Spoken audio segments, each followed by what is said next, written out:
Kirsten Shooter here, author of The Marathon Marriage and Inside Dweller Genesis. And I am here to share the 5 things I wish I knew before I got married. My husband and I were together for 26 wonderful marriage years and together as a couple for 30 years. And these were the best years of my life. They could have been a little easier though. So I have 5 tips for people if they would love a long and lasting marriage. Tip number 1.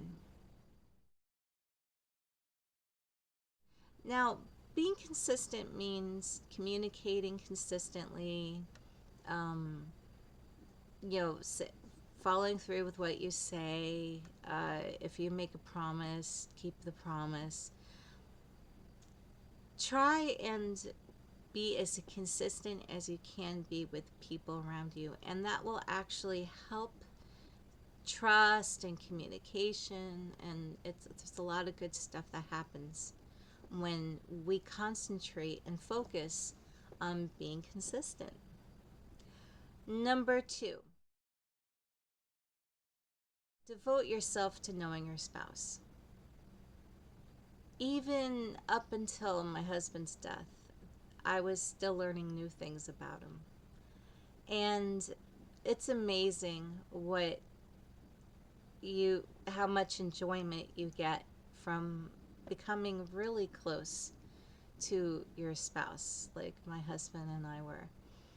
It was a lot of fun to get to know him, and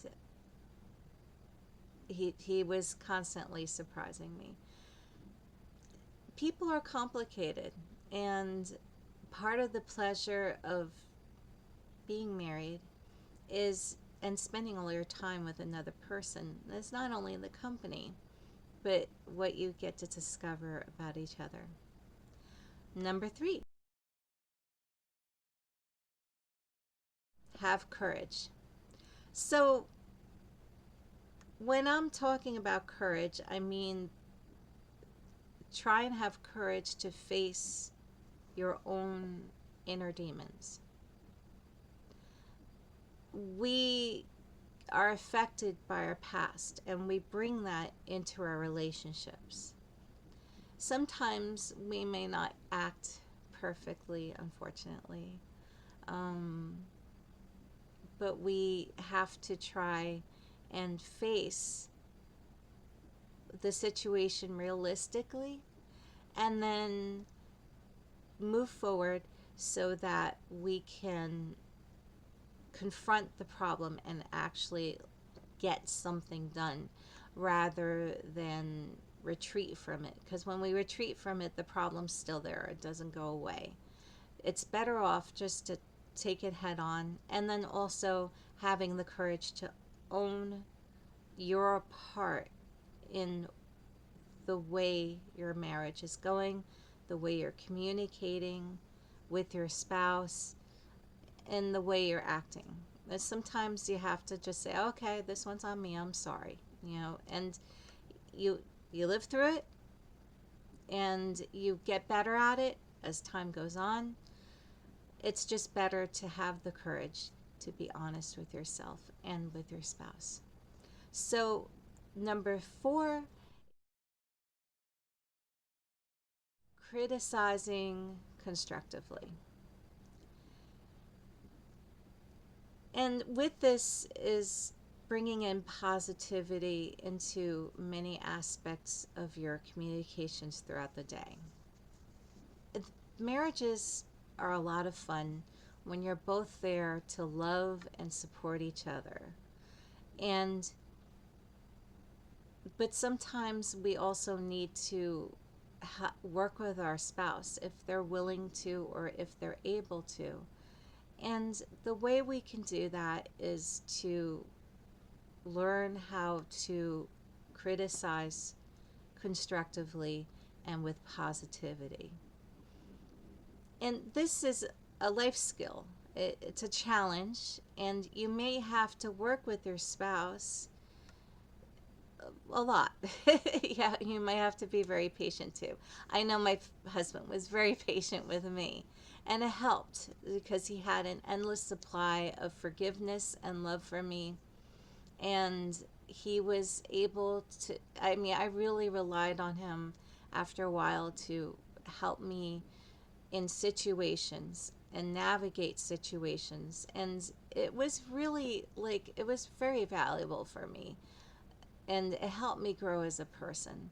So, and also, when marriages are able to, you know, when the spouses are able to do this constructively, what happens is that, you're there for each other as sort of a mentor, a resource, rather than someone who's always arguing or always criticizing.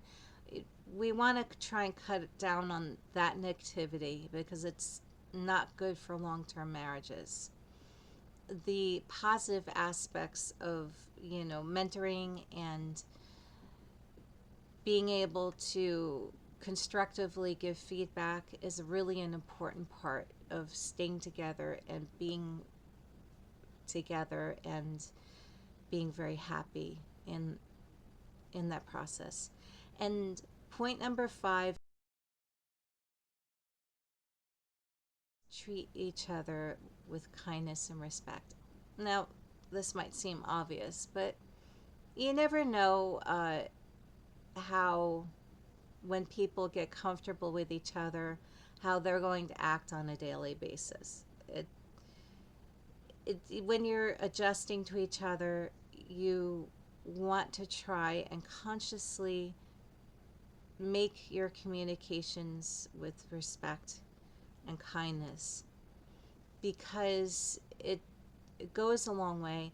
It makes marriages a lot smoother, and we're able to show our spouses and our loved ones how much we love and appreciate them if we concentrate on treating each other with kindness and respect. This way, your spouse is comfortable in the fact that he or she value, you can show them that you value them, and by treating them with kindness and respect. So those are 5 tips of what I wish I knew before I had gotten married. It would have saved some trouble during my marriage. But my marriage was a wonderful marriage, and I miss my husband dearly. And I hope this helps you in your relationships and your marriage. Bye.